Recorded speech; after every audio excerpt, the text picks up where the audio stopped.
السلام عليكم على كل متابعيني الكرام، ولو أول مرة بتشوفني ما تنساش الاشتراك في القناة واللايك.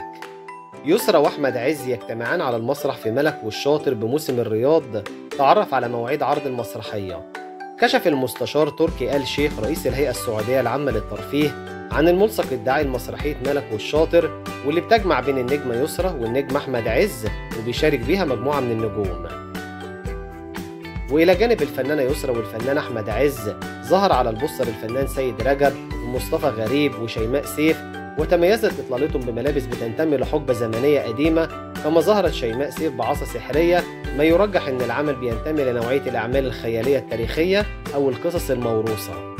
وكتب تركي آل شيخ وعلق على بوستر المسرحية: مسرحية ملك والشاطر من بطولة النجمة الكبيرة يسرا والنجم الكبير أحمد عز على مسرح بكر الشادي من 26 يونيو حتى 6 يوليو. احجز تذكرتك الآن.